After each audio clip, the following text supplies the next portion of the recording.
Não sei se você sabia, mas a profecia, segundo 1 Coríntios 14:3, diz que o que profetiza fala aos homens, edificando, exortando e consolando.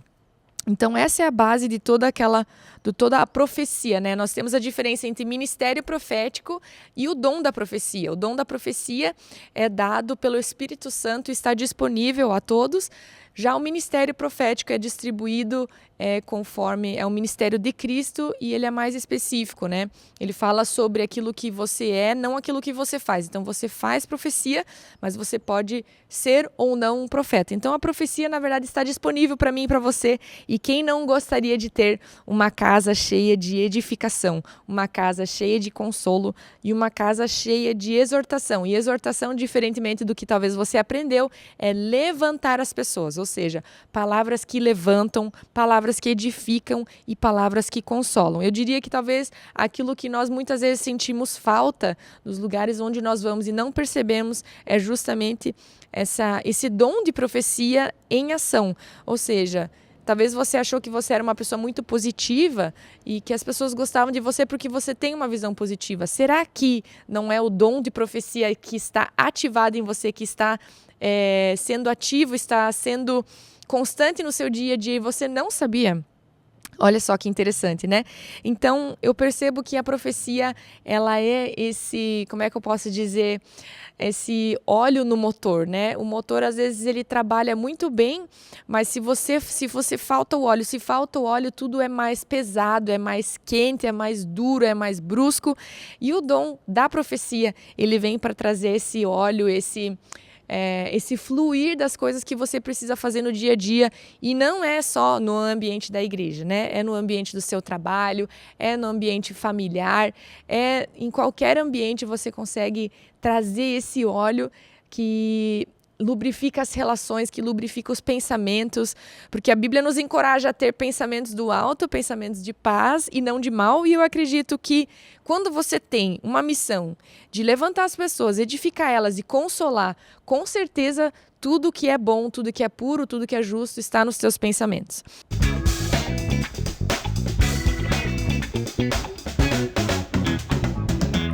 Bom dia, bom dia! Estamos aqui novamente dos estúdios da CHF com a nossa equipe impressionante, Jonathan, Stocker e André. E nós estamos aqui para falar sobre um evangelho sem agrotóxicos, aquele que chega na sua casa, aquele que traz saúde, né? Como essa água que a gente toma, que vai direto ao ponto. E hoje eu estou aqui sendo a host. E na verdade eu estava uma semana fora e eu fui incumbida de trazer uma palavra sobre aquilo que eu experienciei, sobre aquilo que eu vivi nos últimos dias, e quero contextualizar um pouco com vocês, mas antes quero fazer uma oração com você que está aí na sua casa, está pronto para fazer almoço, pronto para comer almoço, você que está buscando seus filhos, você que está no caminho para algum lugar, você que nos assiste daqui do Brasil e de todos os lugares do mundo. Vamos começar com uma oração. Pai, obrigada por essa manhã, obrigada porque o Senhor está conosco, obrigada que nós nos encorajamos quando o Senhor está conosco, porque tudo aquilo que nós precisamos é de um Pai, e você é esse Pai presente na nossa vida, você é esse Pai que se importa, que caminha lado a lado, passo a passo. Obrigada porque nessa manhã é mais um dia de ousadia, onde nós podemos dar um passo de fé naquilo que a Tua Palavra diz, naquilo que consiste a nós, naquilo que Tua Palavra diz a respeito de nós. E muito obrigada por mais uma manhã poderosa e gloriosa no Bíblia na Mesa, em nome de Jesus. Amém. Amém. Então, the Bible's at the table, né? A Bíblia está na mesa e você é aquela pessoa hoje que vai aprender um pouco. Não sei se você já sabe, se você tem conhecimento ou se é a primeira vez que você vai ouvir sobre isso, mas sobre o ministério profético, sobre o profético. Então, eu recebi algum tempo atrás aqui no Bíblia na Mesa a Gisá Batista Jansen, e ela me convidou depois desse podcast aqui, depois dessa mesa, para uma conferência. Não sabia muito bem quando era, como era, enfim. E fui para lá em Brasília, para uma escola de profetas, e foram dias gloriosos, né? Eu cheguei na segunda-feira, então terça, quarta, quinta e sexta, 4 dias de manhã, tarde e noite, nos aprofundando sobre os profetas e sobre a profecia. E eles trouxeram até inclusive é da Escola Betel, né? Não foi de propósito, né? Mas eu vim com esse blusão aqui. Então é dessa escola. E eles ministram o mundo inteiro falando sobre esse assunto, esse tema já há alguns anos. Então é uma equipe de 6 pessoas que vêm e passam dias ali impulsionando nações para viverem aquilo que a palavra de Deus diz sobre profecia. E eles falam, né, que a maioria das pessoas ouvia sobre o ministério de ensino e o ministério pastoral, né? E o ministério de evangelização, mas o ministério apostólico e o de profecia, eles vieram a se tornar mais difundidos e conhecidos há pouco tempo. Então, eles estão ainda desbravando, né, essa área onde muitas pessoas ainda nem têm conhecimento. E eles chegaram, e o tema dessa escola, né, eu queria deixar também como tema da nossa live de hoje, né, que é o Profetas de um Novo Tempo. E aí eu queria trazer para vocês 3 características de um profeta de um novo tempo. Não sei se você sabia, mas a profecia, segundo 1 Coríntios 14:3, diz que o que profetiza fala aos homens, edificando, exortando e consolando. Então essa é a base de toda a profecia, né? Nós temos a diferença entre ministério profético e o dom da profecia. O dom da profecia é dado pelo Espírito Santo e está disponível a todos. Já o ministério profético é distribuído conforme é o ministério de Cristo e ele é mais específico, né? Ele fala sobre aquilo que você é, não aquilo que você faz. Então você faz profecia, mas você pode ser ou não um profeta. Então a profecia, na verdade, está disponível para mim e para você. E quem não gostaria de ter uma casa cheia de edificação, uma casa cheia de consolo e uma casa cheia de exortação? E exortação, diferentemente do que talvez você aprendeu, é levantar as pessoas, ou seja, palavras que levantam, palavras que edificam e palavras que consolam. Eu diria que talvez aquilo que nós muitas vezes sentimos falta nos lugares onde nós vamos e não percebemos é justamente esse dom de profecia em ação.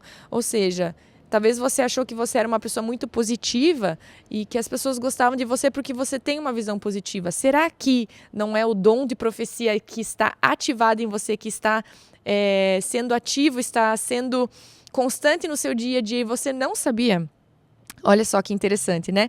Então, eu percebo que a profecia, ela é como é que eu posso dizer, esse óleo no motor, né? O motor, às vezes, ele trabalha muito bem, mas se você falta o óleo, tudo é mais pesado, é mais quente, é mais duro, é mais brusco. E o dom da profecia, ele vem para trazer esse óleo, esse fluir das coisas que você precisa fazer no dia a dia, e não é só no ambiente da igreja, né? É no ambiente do seu trabalho, é no ambiente familiar, em qualquer ambiente você consegue trazer esse óleo que lubrifica as relações, que lubrifica os pensamentos, porque a Bíblia nos encoraja a ter pensamentos do alto, pensamentos de paz e não de mal, e eu acredito que quando você tem uma missão de levantar as pessoas, edificar elas e consolar, com certeza tudo que é bom, tudo que é puro, tudo que é justo está nos teus pensamentos. Então, 3 características de um profeta de um novo tempo, né? Nós temos no Antigo Testamento o profeta que era aquele que era o único que trazia a mensagem de Deus para o povo. Já é diferente do Novo Testamento, então você precisa entender que você é profeta de um novo tempo, você é profeta cruz, e isso muda tudo, né? Porque se você for analisar tudo aquilo que os profetas do Antigo Testamento traziam, às vezes você pode pensar assim, como é que eles estavam vivendo isso na prática, né? E na verdade Cristo não havia morrido, não havia Espírito Santo nas pessoas e tudo aquilo que estava sendo feito era para que se cumprisse perante a lei, perante a realidade do mundo, para que aquilo que Cristo fizesse e ia fazer através da cruz fosse legal, fosse legalizado aqui. Então precisava haver esse cumprimento de um protocolo para que eu e você então tivéssemos a possibilidade de viver a liberdade do Espírito, né? Às vezes a gente usa essa liberdade pensando assim, nossa, somos livres, e nós nem imaginamos o que era viver antes de Cristo, viver antes daquilo que Cristo conquistou para nós, né? Por quê? Porque nós não estávamos lá. Mas então nós estamos acostumados com essa liberdade, né? Então, a partir dessa liberdade pós-cruz que nós profetizamos, que nós temos um ministério profético. Então, a primeira característica de um profeta desse novo tempo é que ele é impulsionado pelo amor, né? É muito importante a gente perceber e entender que o amor, ele é o filtro daquilo que vai contar ou não aqui na Terra, né? Não é assim que funciona o padrão do mundo, né? No padrão do mundo, se você dá bom resultado, eu vou te seguir, eu vou ver os seus resultados, vou achar legal, e você vai estar ganhando dinheiro e você vai estar sendo bem visto aqui na Terra. Mas como que é alguém bem visto no céu? Né? No céu, nós trabalhamos a partir de um relacionamento com o Pai. Então, nós não trabalhamos sozinhos. E o Pai, uma característica do Pai, que é uma das mais fortes, é que ele é um Pai de amor, ele é um Deus que é amor. Então, nós vemos ali em Coríntios 13, por exemplo, que ele fala sobre coisas legais que você pode fazer, né? Você pode ali, você pode falar a língua dos anjos, você pode ter dom de profecia, você pode conhecer mistérios e toda a ciência, você pode dar aos necessitados. E aí você fala assim, uau, né? Então, se eu fiz tudo isso, então eu estou sendo bem sucedido. Mas a questão ali de 1 Coríntios 13 é que se você não tiver adicionado a essa beleza que você está fazendo, o amor, de nada vale, né? Então, o profeta de um novo tempo não é aquele que acerta a profecia, que acerta a palavra de conhecimento. Não. Ele fala, mas a base, aquilo que está unido a toda a palavra que ele diz é o amor. Então, o amor, ele é aquilo que valida as nossas palavras de edificação, consolo e exortação. Às vezes a gente pensa assim, essas palavras de positividade, qualquer um pode falar e vai ter o mesmo efeito. Não, né?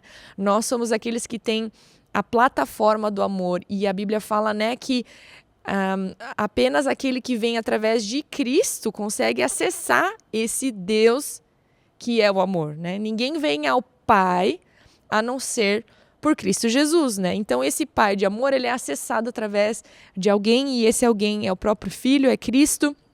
Então, nós somos impulsionados pelo amor. Até um dos preletores que estava lá, que é o Dan Coleman, ele tem um livro a respeito da profecia e ele cita ali todas as características do amor, né? O amor ser paciente, o amor bondoso, o amor que não se inveja. E aí, cada capítulo, ele relaciona o amor ao ministério profético. Então, ele traz a bondade da profecia, ele traz a paciência da profecia, né? Eu estava lendo o livro dele, antes mesmo de saber que ele estaria nessa conferência, o meu esposo tinha me presenteado com esse livro. E ele fala sobre alguém que se desafiou a ter palavras proféticas e conhecimento e demorar 1 ano para entregar essa palavra.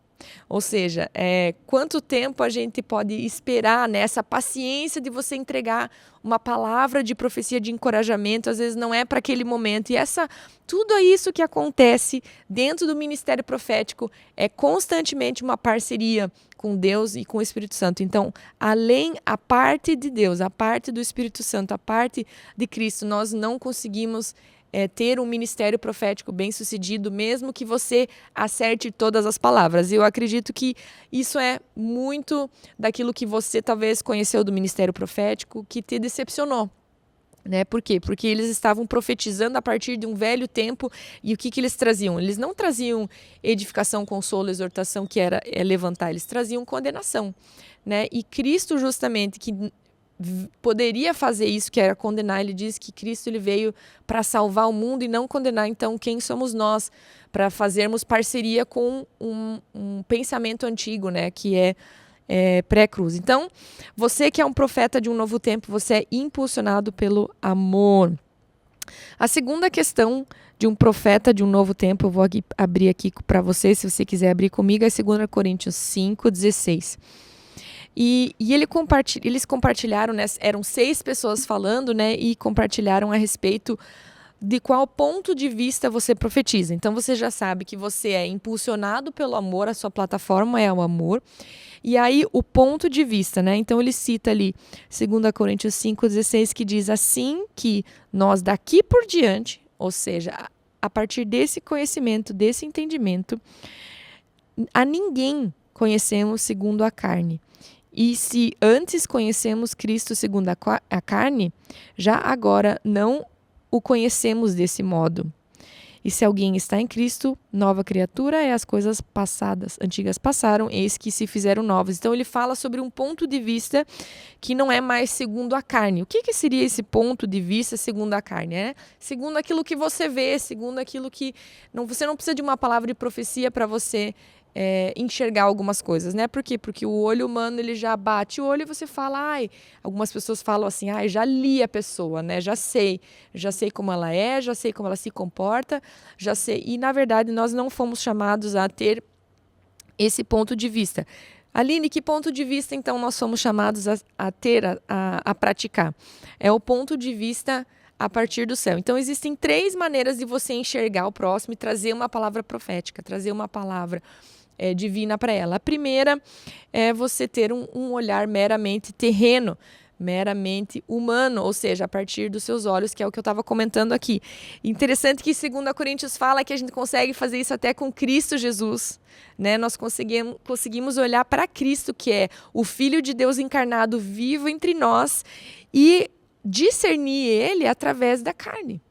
E era constantemente isso que Cristo estava tentando mostrar, né, quando ele falava por parábolas, por exemplo. Né, ele queria desviar o entendimento humano racional, que é a partir do olhar. Né? Então, por exemplo, você vai profetizar sobre uma pessoa que você conhece. Né?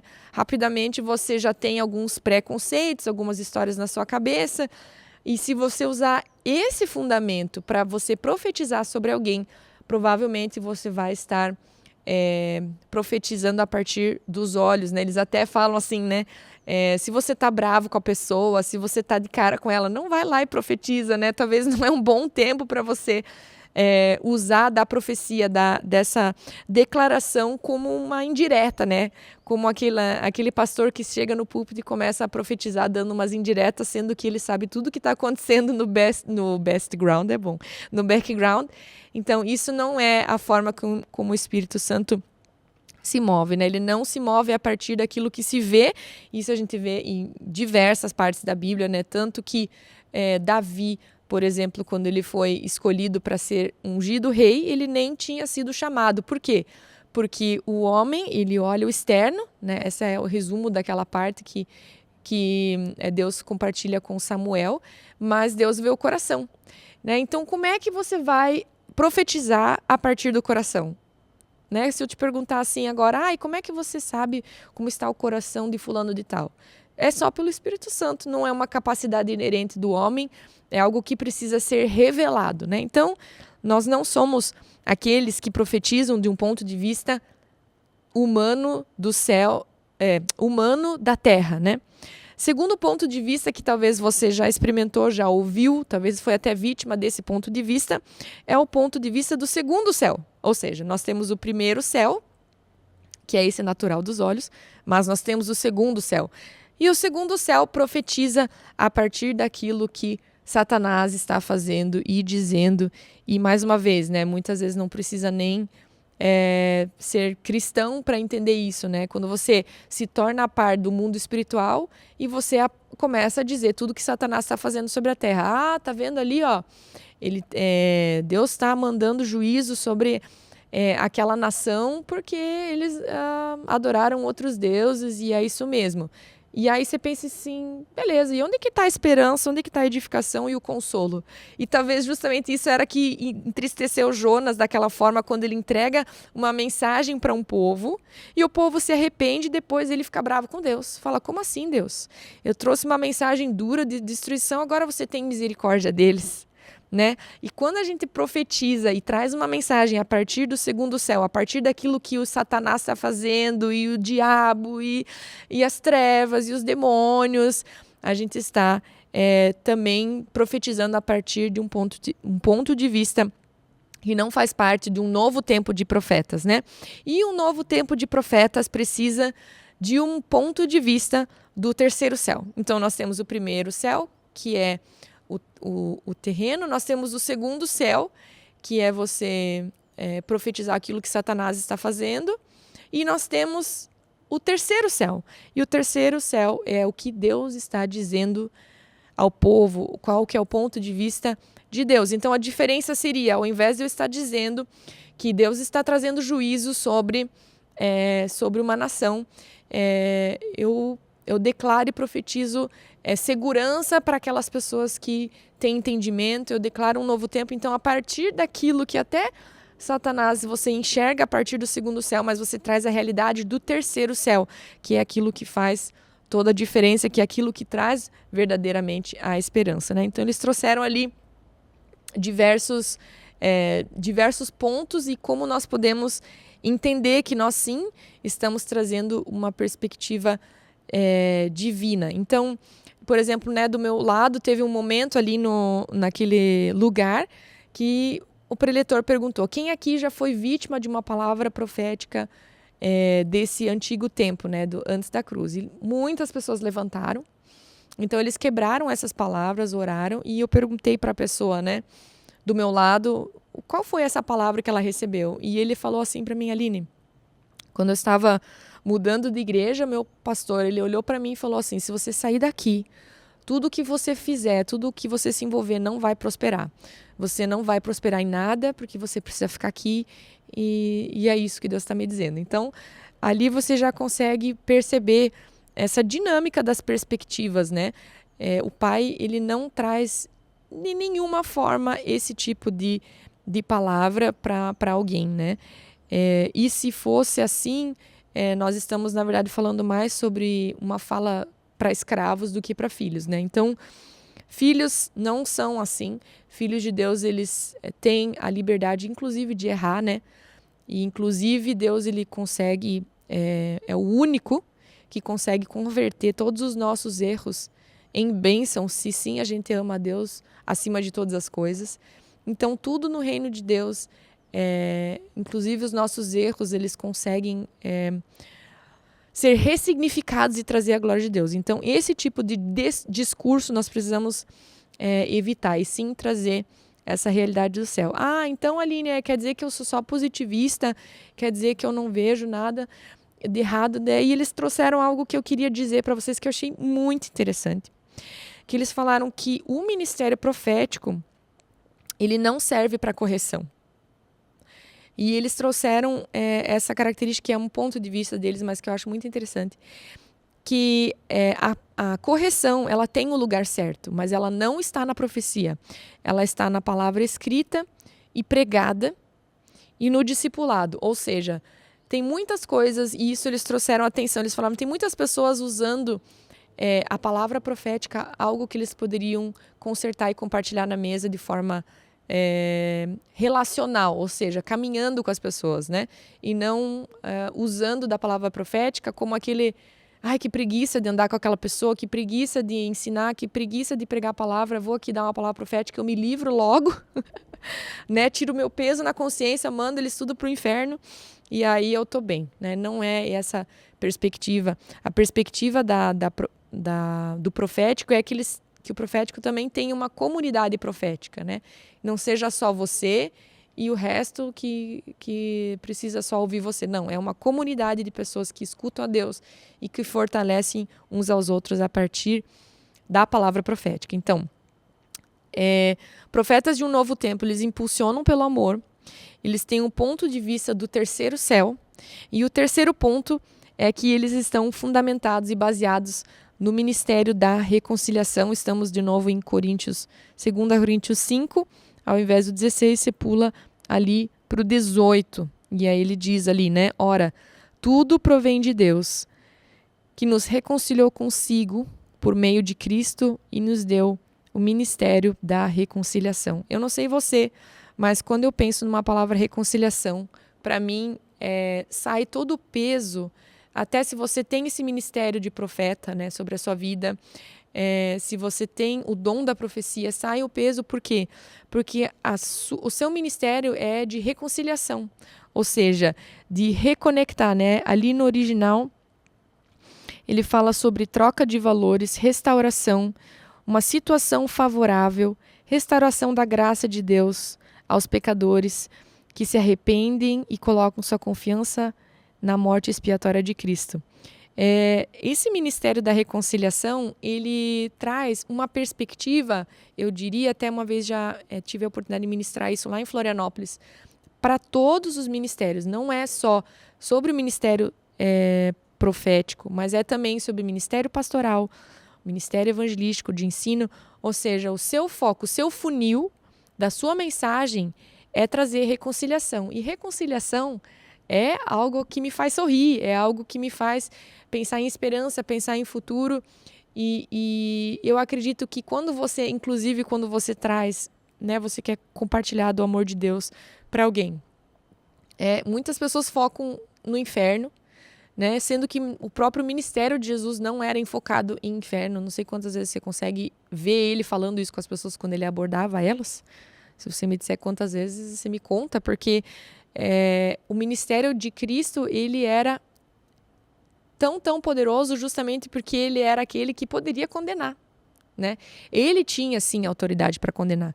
E aí ele vem e reconcilia, e você pensa que ele consegue fazer isso na sua família, ele consegue trazer reconciliação da pessoa mais doida que você conhece no mundo, ele consegue ter esse poder de reconectar, de trazer reconciliação, eu diria assim, né, que é você poder ter o prazer de ter essas pessoas na mesa novamente, né? Somente o ministério da reconciliação. E muitas vezes você vai ter que abrir mão dos seus sentimentos mais profundos e mais que você até teria direito de ter. Eu lembro muito bem uma vez que eu estava com um sentimento bem difícil em relação a uma situação de uma fundação, que nós tivemos uma fundação de uma escola revolucionária, que nós chamávamos assim, né? Que era uma escola bíblica. E, enfim, aconteceram muitas situações muito difíceis e eu estava com o sentimento de que eu fui roubada. E não sei se você é assim também, né? Quando acontece algo assim na sua vida, a gente facilmente se sente injustiçado e você tem argumentos. Não é que você não tem argumentos, você tem argumentos até bíblicos, né? De dizer, falharam aqui comigo, falharam aqui, aqui, aqui. E eu cheguei nessa reunião que era semanal, que era hoje, inclusive, nossa quinta-feira, toda quinta-feira de manhã nós paramos e lemos um capítulo de um livro da Bíblia. Essa reunião existe até hoje, mas essa reunião ela era na época numa garagem, nós estávamos em outro endereço e eu cheguei lá, era uma reunião de 10 pessoas. E chega a dona Isaura, né, que vocês já tiveram aqui também, inclusive no Bíblia na Mesa, que é a mãe do Léo.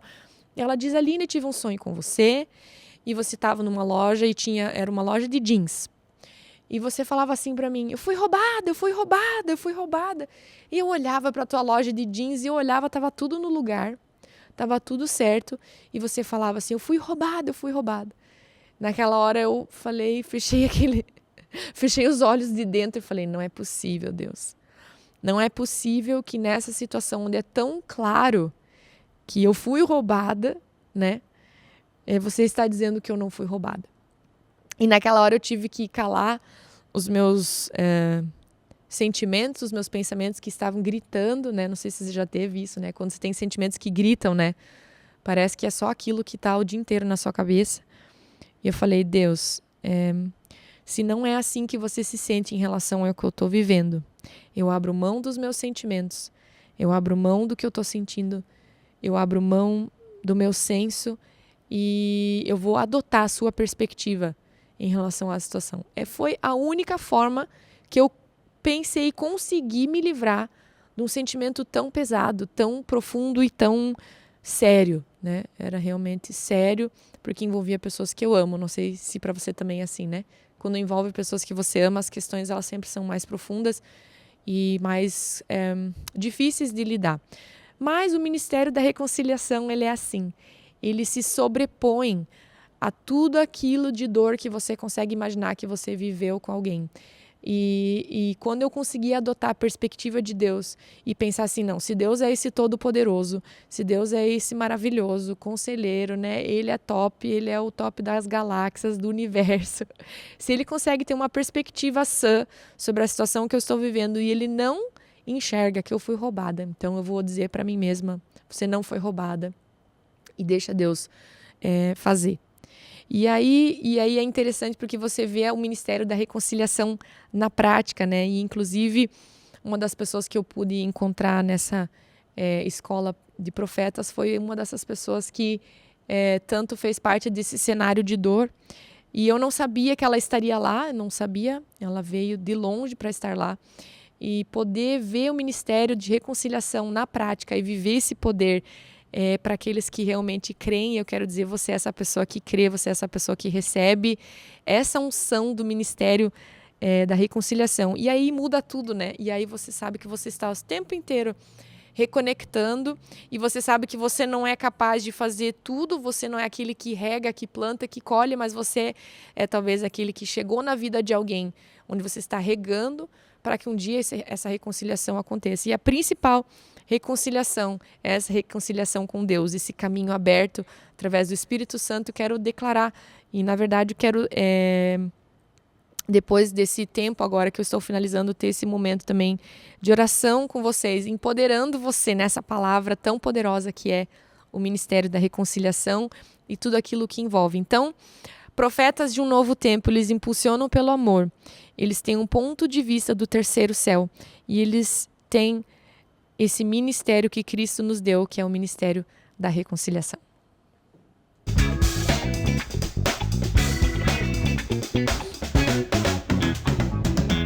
Uau! Estamos terminando aqui nosso momento dessa manhã. Obrigada a você que estava aqui comigo. Você que se identificou de certa forma, você que talvez tinha até um repúdio com o ministério profético. Eu tive várias experiências muito engraçadas e ruins também, mas eu quero dizer que nessa manhã isso vai ser ressignificado, quero que isso seja ativado em você, né? O ministério profético, ele vem para trazer esse óleo que eu havia comentado no início, um óleo que edifica, que consola, que exorta. E muitas vezes, né, nós temos aquela sensação, eu só queria um colinho de um pai, né? Talvez você não teve pai, pensar, eu só queria deitar no colo do pai. Ou talvez você perdeu seu pai recentemente. E eu quero dizer que o Espírito Santo, ele consegue trazer esse consolo profundo através da profecia.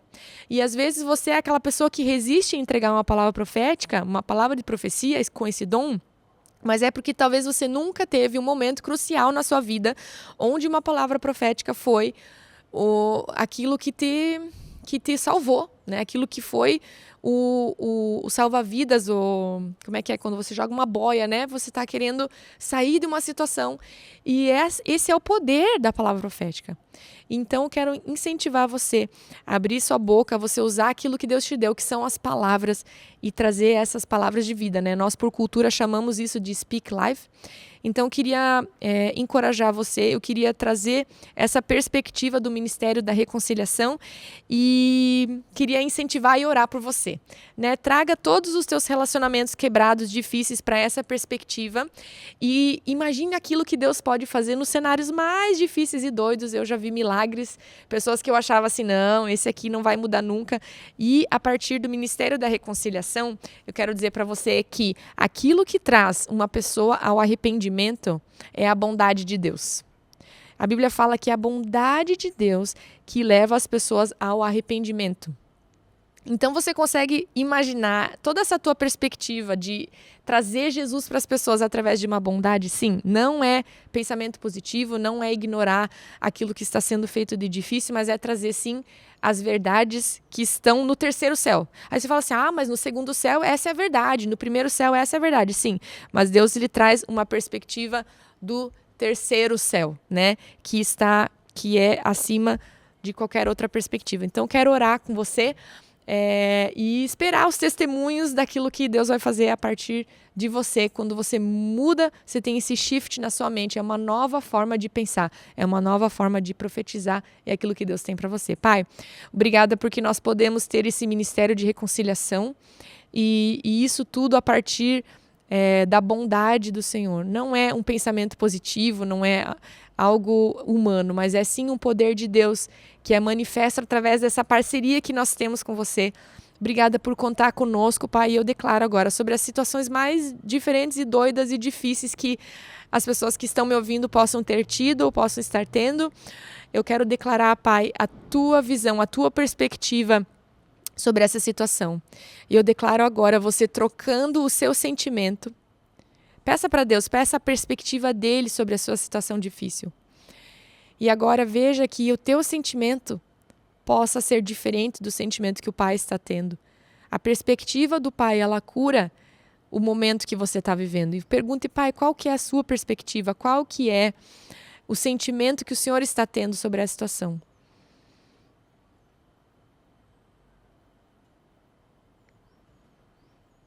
E assim que Deus fala com você qual é o sentimento que Ele tem, como Ele falou comigo.